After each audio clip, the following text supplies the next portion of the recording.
Hello, everyone. Welcome to Talking Logistics, where we have conversations with thought leaders and newsmakers in the supply chain logistics industry. It's my great pleasure to welcome today's program, David Vannoy, who's VP of Sales at ProcessWeaver, now part of Elemica. And today we're going to talk about supplier management, an important piece of your digital transformation puzzle. Now, one of the things that makes supply chain management so complex and so challenging is that there's so many, different dimensions to it. And one of those dimensions is inbound logistics and supplier management, which often for a lot of companies doesn't get the same level of attention as the outbound side. So what are the main challenges that companies are facing with supplier management and the inbound side of their supply chain? And how can technology help them navigate through these challenges and drive business value? Well, those are the main questions we're going to discuss in today's episode. And it's great to have David on the program to share his insights and advice on this topic. So David, welcome to the program. Adrian, great being here. Look forward to an engaging conversation today. Great. Well, David, you're a first-time, guest on Talking Logistics. And like I always do whenever I bring on a new guest, I'm always curious how people get involved with this crazy industry that we're in. So before we dive into the topic of supplier management and inbound logistics, why don't you briefly tell us a little bit about your career path, how and why you got involved in supply chain logistics? Yeah. What your current role and responsibilities are there at ProcessWeaver? Yeah, no, great. Yeah, happy to share some of that information with you. Yeah, I'm the least likely person to be in logistics because I'm a historian by academic training. So I found myself in Madison, Wisconsin, and realized I couldn't live on $14,500 a year and look for an opportunity. I had always been told I should be in sales, and that kind of started my sales career. But it was Madison, Wisconsin, 170,000 people, very few shippers in Madison, Wisconsin. And that was what I was hired to do, is to go out. And this is, of course, before PCs were prevalent in the warehouse, right? This was when UPS put stamps on boxes and there was just this limited automation. But my job was to go out there and sell this technology to help shippers automate those processes. And I remember those days in Madison following UPS trucks around, and at the time RPS trucks, if you can remember RPS, that later came FedEx Ground, because I didn't know where these shippers were. So I would just follow the trucks and go in there and try to sell the automation, that I could. So go in there and just kind of pitch the technology. I had a lot of success. And then, fortunately for my career, computers did enter the warehouse, and did that for a number of years out of Wisconsin, Southern Wisconsin, Northern Illinois kind of was my territory.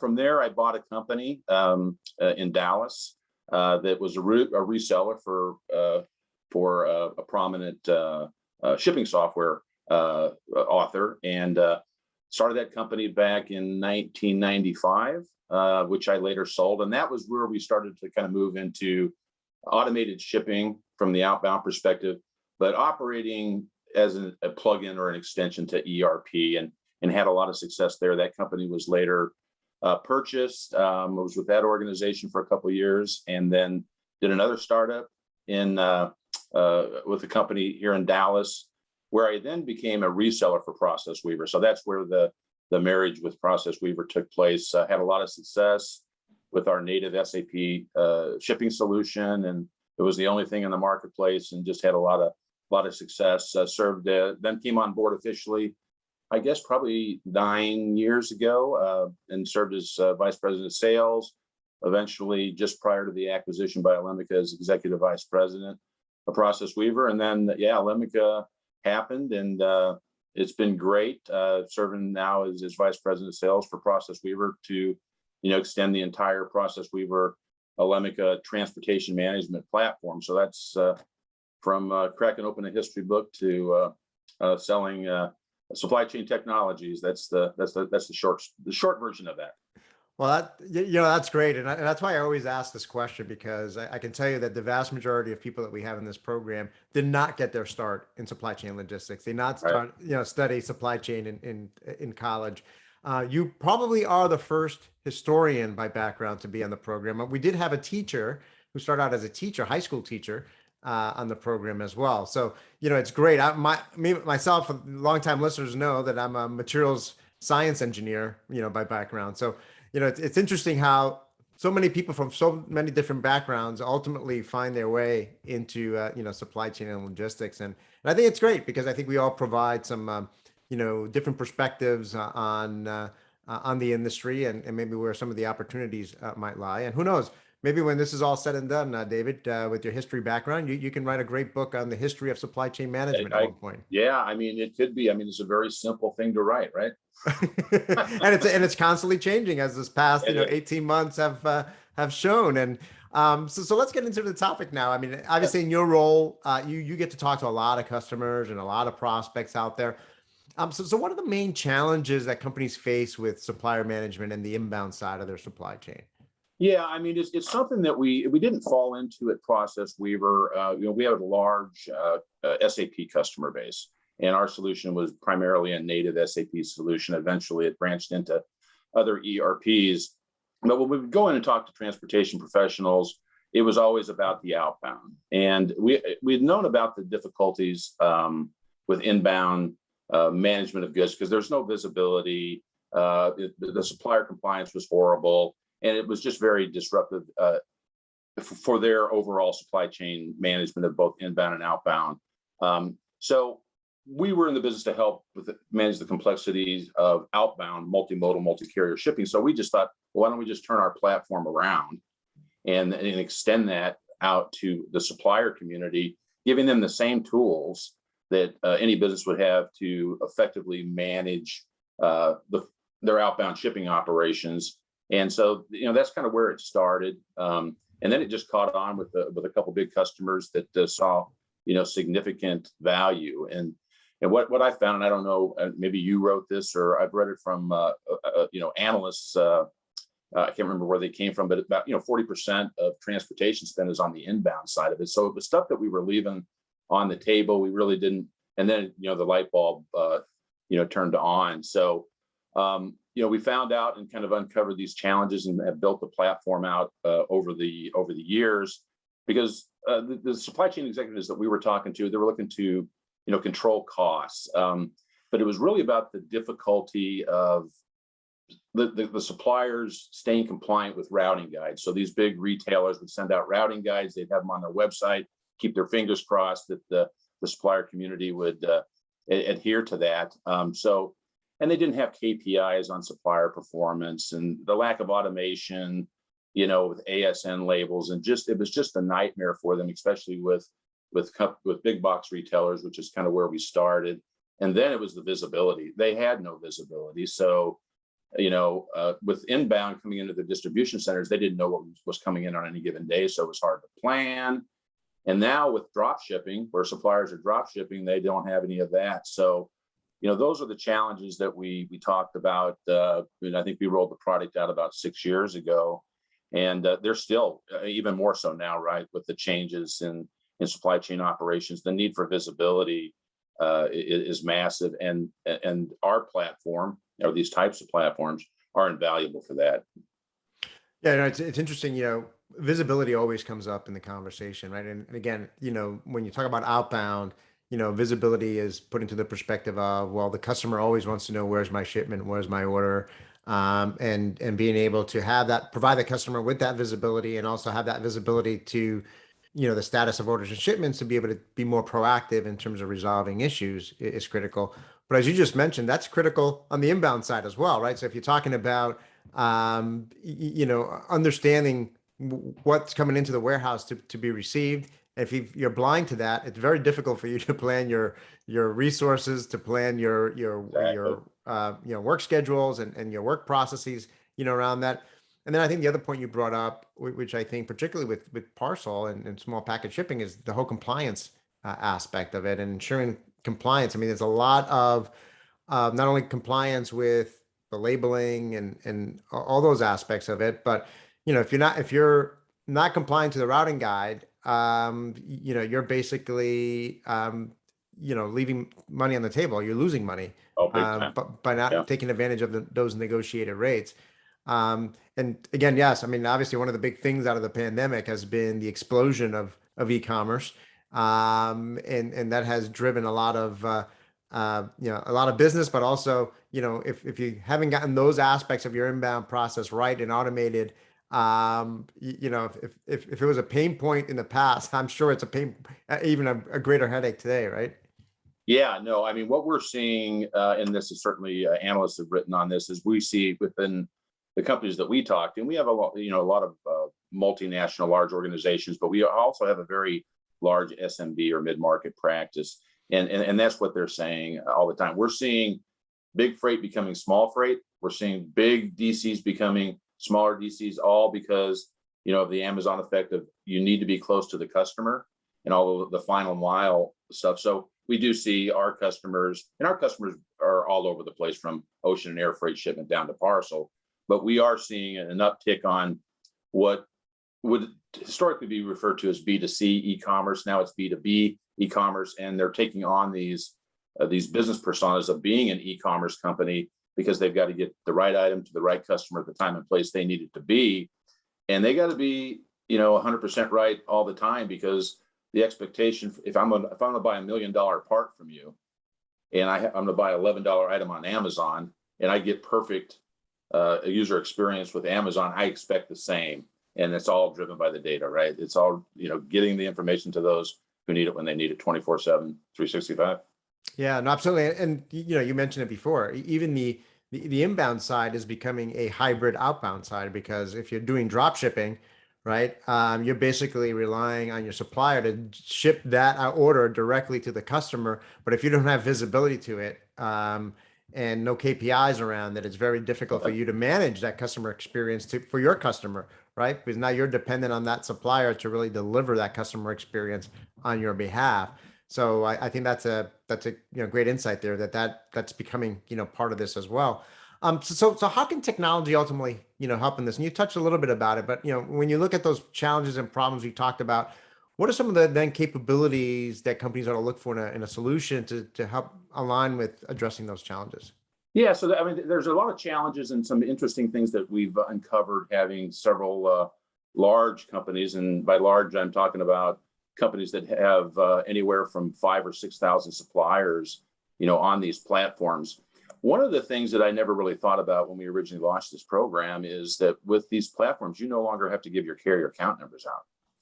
And I go, well, that's interesting because it is a credit card, and some of our customers have told us that this type of prevents fraudulent use of their accounts. It allows the PO to control the proper routing, right? So when we talk about some of our suppliers, if the purchase order says it needs to be delivered by this date, and you confirm that date, but yet you have to kind of slip in a next day air rather than the ground at the PO, the company that issued the purchase order wasn't in control of that. So, we've seen many companies lose substantial money just on the fraudulent use of their account numbers, and then having no control really over the routing. And that could include, whether they're going to be doing a comparative rate analysis, or they're trying to consolidate, multiple shipments into fewer shipments. So it's enforcing these proper routing guides and rules, and these systems enforce that. They don't let the supplier have to make those decisions. They don't have to make sure that the supplier has the label specification, and they've got to go buy a software to make sure that the ASN label, all of that the platform provides. So it really does add a lot of value to suppliers that way. Because transportation is still so heavily paper-based, right? There's labels, there's international documents, there's dangerous goods stuff that goes on. Now, lithium batteries are in everything, right? I'm waiting for it to go into a loaf of bread or something like that, but it's in everything. So it's a lot more complex. It's a lot more regulated. A lot of our customers are international. So there's a lot of compliance, and then to try to get every supplier in line is virtually impossible if you're doing it over the phone or over the email. So these platforms allow you to kind of take control of that supplier community, and then you have the visibility. If everything is being shipped into you or drop shipped on your behalf, you now have visibility. So that has, on delivery events, revenue recognition benefits. So it touches finance, customer service. Obviously, information is just a click away now. And those are going to be what the platform provide, really kind of to address those challenges. And I think a little later on, I may share a story with about one of our customers and kind of what their ROI resulted to be. But those are some of the things that the platform provides that addresses those challenges that they've been facing for a long time. And a lot of companies don't even know. I mean, they know about it, but when we present maybe a presentation deck and we say, hey, by the way, we also do inbound, that's a more exciting conversation for them to have because they just haven't had it with anybody before. Right. Yeah. I mean, again, going back to my opening remarks, it's been an area that relative to the outbound hasn't been looked at as, as closely, and there hasn't been as much investment on the inbound side as on the outbound side. So, I mean, it sounds like obviously, visibility, as we talked about, is a key capability, visibility to, the shipments, visibility to the statuses and things like that. That's an important, component to this. Compliance sounds like, having compliance capabilities in terms of compliance to the routing guides and compliance to the business rules and the workflows that you've that you've kind of defined, and to really help, eliminate some of the manual processing or the opportunities for, rogue spending or, doing things that fall outside the business rules that the customer, expects from their, from their suppliers.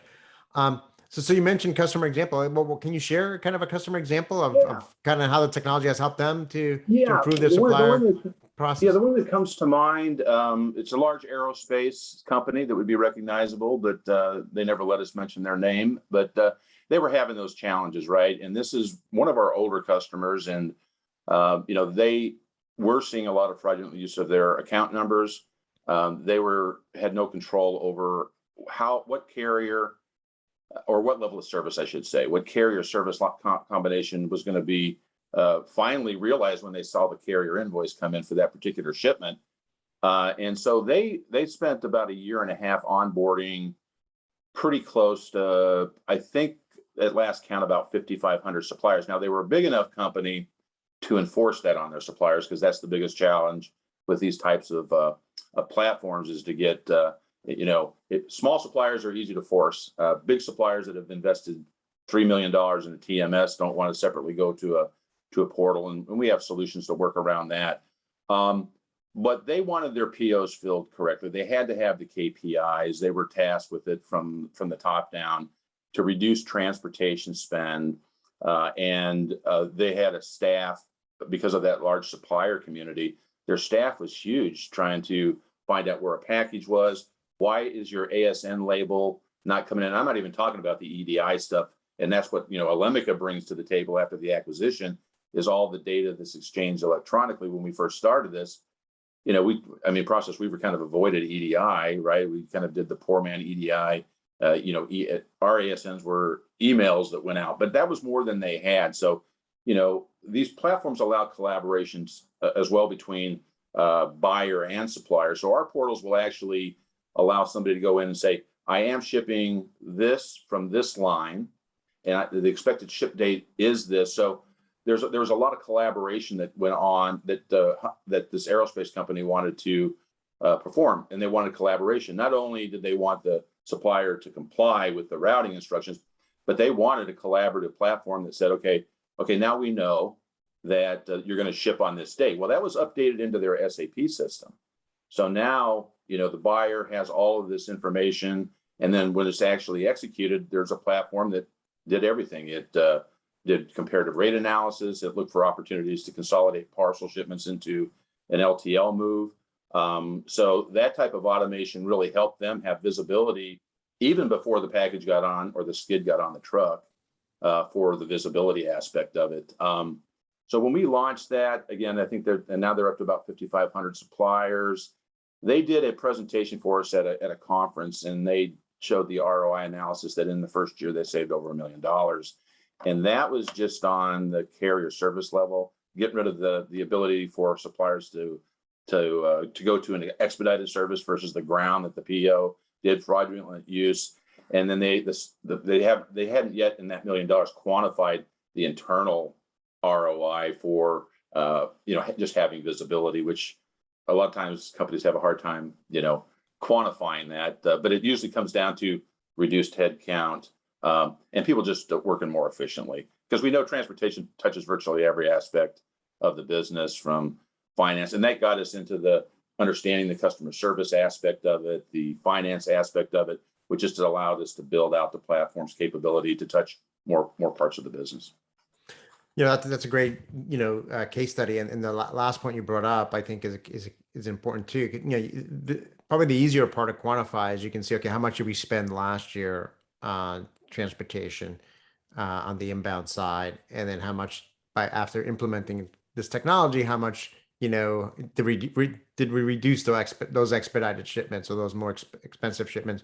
And you can see a dollar amount there. In this case, you said, over $1 million. But the part that companies sometimes overlook, or it's more difficult to quantify, is the fact that because you have these more perhaps manual processes in place in the past, or you don't have an efficient platform in place, there's a lot of wasted labor, time, and so forth, right? So you've got all these people now that are having to make phone calls, having to send emails, having to reprint things, and so forth, and that's a big part of this ROI, as well. And I think that's, across the board when I see, any kind of transportation management system implementation, it's that greater efficiency in the elimination of wasted time, wasted resources, wasted energy that, is a big contributor to, to the business case as well. So as you kind of thinking forward now and looking forward to on the technology front, I mean, what's next? How will this technology continue to evolve in response to, client needs? Yeah, I mean, Adrian, really one of the great things about the acquisition of ProcessWeaver by Elemica was the extended platform they have. They are a business data network, right? EDI history, supply chain control tower, and it's all about the data. I wished I would have trademarked this. Fred Smith said this back in the late 1970s from FedEx, that the information about the package is as important as the package itself. And that's never been more true right now. It's all about data, right? And when we get into companies, and we have many companies that they want to know where that package is. It may be high valued, it may not be high valued, but they want to know where it is 24/7, 365. And because of what's happened in capacity shortages, they're using a variety of different types of carriers. So in order to effectively manage the supply chain, you need to have, we're finding even in the mid-market now, companies making investments because they do need to know, because the customer needs to know when that's going to be, that package is going to be delivered, or what the status is. You can't put people on hold anymore. You can't promise to get back to them via email. I know I don't like to be placed on hold, so I can imagine what that $1 million part buyer is trying to search. So, our solution, I think, provides also with that data, because now with our platform, we're tapped into not only digitally integrated with the carriers, we're digitally integrated with countries to export files. So even suppliers that need to file export information, that's built into our platform. So it takes a lot of heavy lifting off them. It allows those companies to ensure that all those cross-border moves get taken care of.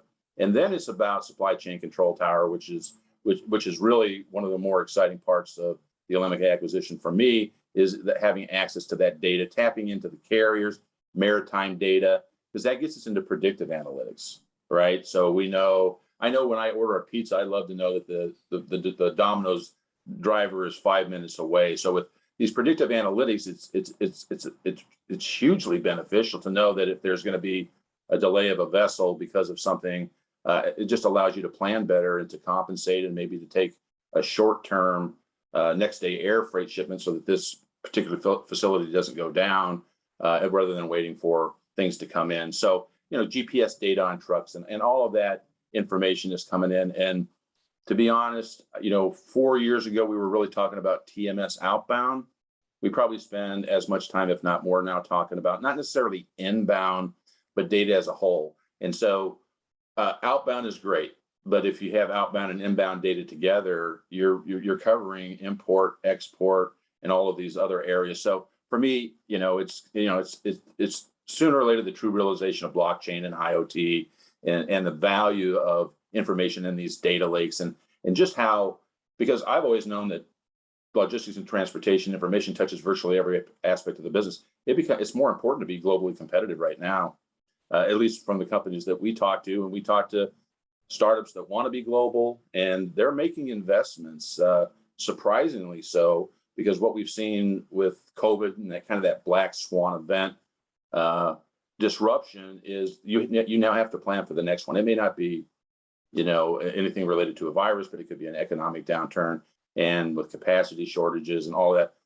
people are contacting us with greater frequency than they have in the last couple of years. So yeah, it's the data, baby. That's what we talk about a lot now. Yeah, no, absolutely. And I think you're right. I mean, I think, historically, I mean, we started the conversation, I started the conversation by talking about the focus on the outbound versus the inbound. And in many ways, that's part of the problem, right? I mean, in terms of needing to think differently.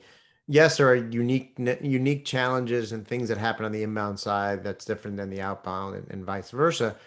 But in reality, if you're going to be, if you're going to drive as much innovation, you're going to drive as much efficiency, if you're going to be as resilient, that's the buzzword today, as resilient as possible, as agile as possible, you really have to take that holistic and integrated view of your supply chain, right? So not view it just as an inbound problem or an inbound solution, or an outbound problem or outbound solution, but really looking at it as your end-to-end solution.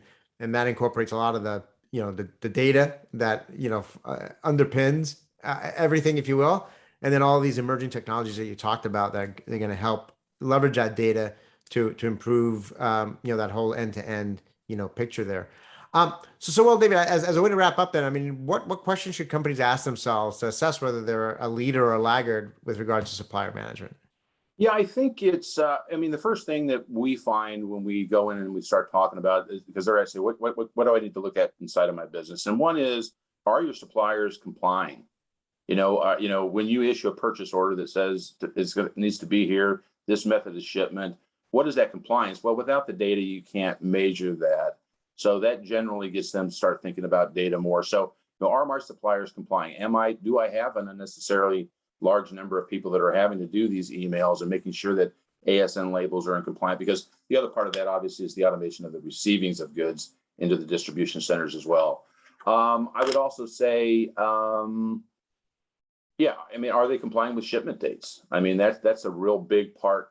And if there's no collaboration pre-shipment, that yes, we have this, we're going to ship it on this date, and it's just letting the buyers know if there's going to be any disruptions, rather than just sending a PO and then hoping for the best. It allows them to proactively manage it, and if there's exceptions, you manage the exceptions instead of being blindsided. So I think the other thing would be drop shipping is another big piece of it.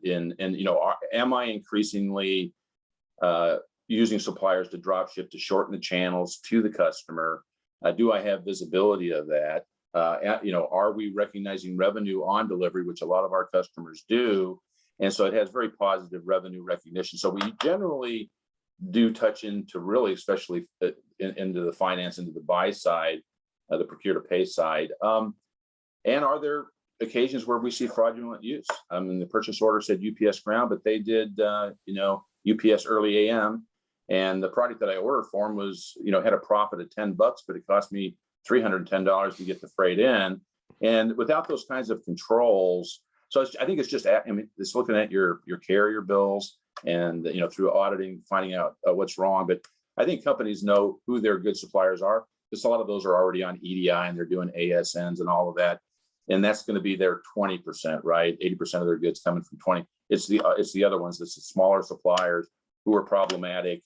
And I think just thinking about those suppliers and what the incremental value is to your company by bringing them into a platform that's fairly easy to deploy. It's very powerful. It gives that business a lot of capabilities where they're drawn to it. And then the challenge becomes onboarding suppliers, and we're experts at helping businesses do that as well. So it's not as difficult of a deployment as some might think, considering how they've had to deal with their supplier community and I love suppliers, by the way, so I'm not bad mouthing suppliers, but how they've had to deal with them maybe over the last 10, 25, 50 years. Well, those are some great questions. And, certainly I think we could probably talk for another hour around Yeah. at least, around these topics, including the onboarding piece, which you just talked about. So maybe that's a topic for a future episode or a future You bet. conversation. But David, we covered a lot of ground today. You provide some great insights and advice on this whole area of supplier management and inbound logistics. So again, thank you for making the time to be with us today. You bet. My pleasure, Adrian. Always good to talk to you. Great. I want to thank those of you that joined us. If you're watching this episode on demand, either at the ProcessWeaver or Elemica website or on Talking Logistics, and you've got a question or comment for David, you can post it there, and I'm sure he'll be more than happy to respond via that medium. Again, thank you for joining us, and look forward to seeing you in a future episode of Talking Logistics. Have a great day. Adrian, have a good day.